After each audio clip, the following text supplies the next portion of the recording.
Hey guys, Creator Mom. I just want to read an excerpt from the book called The Joy of Not Thinking, A Radical Approach to Happiness by author Tim Grimes. He also has a YouTube channel. He's pretty cool. So here we go. He says, most of us are unaware that we can work with negative feelings, fear, anger, loneliness, anxiety, etc., to minimize their lasting impact. Unfortunately, stressful feelings like these are in many ways the accepted cultural norm. We are essentially expected to feel crappy a lot of the time. Therefore, many of us become used to being overrun by tough emotions and assume that's just the way that it is. Looking at the world around us, it seemingly confirms why we constantly have these overwhelming feelings. We in turn communicate to each other about how bad we feel, directly or indirectly, commiserating about how tough life is. It seems very, very hard. Yes, we are depressed and scared. Why wouldn't we be? It seems crazy to not be scared. But we can test all these assumptions by examining how we think and what happens when we don't think. And by testing them, we realize how off base these assumptions are. The constant negativity we feel is largely a false production that we create for ourselves. I just want to say that a good way to test what you're feeling and what your assumptions are is to write them down. When the anger is there, find out by writing down why is this anger here? Just start by writing, like, I feel very angry right now because this situation happened. This is what I had to do this morning about a situation I'm facing, like a parenting situation. Why do I feel this way? Write out how you feel, and the more you start writing it out, the more the answers will come to you. Oh, because I was coming from this perception and blah, blah, blah. So that's how I believe that we can follow the thread of emotion to find out what is underneath it. Anyways, he says, again, the constant negativity we feel is largely a false projection that we create for ourselves. Fearful, depressing beliefs were something fed to us when we were younger, and we ate them up unknowingly, right? So following those emotions, like he says, it's going to help you figure out, where did this come from? Mostly going to come back to where you started developing a lot of your beliefs and perceptions in childhood. These beliefs then went on to shape how we think about things, but these beliefs are not actually true. It's just that we think they are. In reality, we can drop most of this negativity. It's not real and it doesn't need to be there. It's perfectly okay to feel good more often instead. There's nothing wrong with this, with wanting to feel good, allowing yourself to feel good. Logically, we know this. You might say, of course I can allow myself to feel good. Why wouldn't I allow myself to feel good? But the proof is in the pudding, and you'll find perplexingly that sometimes you're going to have a lot of trouble allowing yourself to feel good, even when all logical indications are that you should feel good. Wait, did I read that correctly? Sometimes you're going to have a lot of trouble allowing yourself to feel good, right? When logically you're like, I should feel good. Like, what's wrong with me? We should feel good, and yet we don't.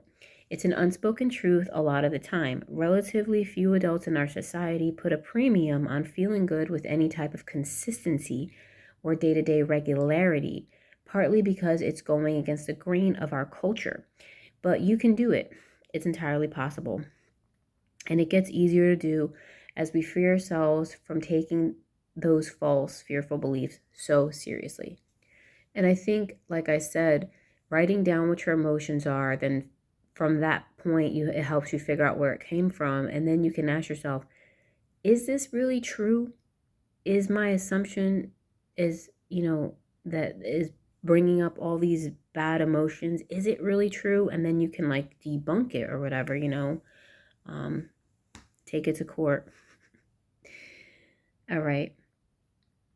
Understand that allowing yourself to feel good instead of constantly stressed will not make you irresponsible or reckless. It won't make you unreliable. It won't make you uncaring. It will probably have the opposite effect. When we feel good, we tend to become more responsible, sane, and in tune with others. We become pleasant, maybe even a pleasure to work with. We are mindful of other people's needs and more capable of responding accordingly. Feeling good, shockingly, is wonderful and far better than feeling bad. We might as well allow ourselves more of this satisfaction as best we can and be fully confident that we deserve it. Don't turn away from feeling good. Don't think that you are unworthy of it. That is absurd. Which takes us back to where we began. How do we feel good more often? We stop being so serious. We stop thinking so much. Perhaps it sounds simplistic to say this, but that's because what needs to be made clear to us is simplistic. We become less serious in order to stop overthinking and feel better. It sounds simple, but it's also profoundly effective if we do it. If you don't overthink, you will feel better, and better things will happen to you. We need this to be repeated to us again and again so it can be instilled into us, because it's so true. Like, how many times, if you notice that you're feeling really negative and bad, you're overthinking in that moment. You are overthinking, turning over the negative situation that just happened or whatever. All right. Let's see here. He talks about we are taught that we need to learn more about suffering by welcoming it into all parts of our life. We're supposed to think about suffering much more than we need to. On top of our own personal issues, it's also normal to hear about all the problems of our friends, our family, colleagues, not to mention the world's problems. Now, obviously, on a basic level, this makes sense. It's worthwhile to be aware of problems that are going on around you, but in practice, it usually backfires terribly. Hearing about everyone else's troubles overwhelms us. It makes us suffer unnecessarily and painfully overthink things that we probably should not be thinking about at all, because we don't even have the solutions for half the time. That's me. That was my opinion. We can't even solve our own problems, and now we're somehow supposed to expertly solve the issues of others. Please, there's clearly a time and place for listening and helping others with issues that they may have. But the truth of the matter is that we have to focus on our own well-being first in order to help others with any sort of real success. Peace is to be found in this moment. It isn't something we attain. When we go out looking for it, we miss the point. It isn't meant to be sought out, at least in the way we traditionally believe. It's what we allow ourselves to be. It's what we fall into when our overthinking mind is absent. And you can fall into it right now more easily than you think you can.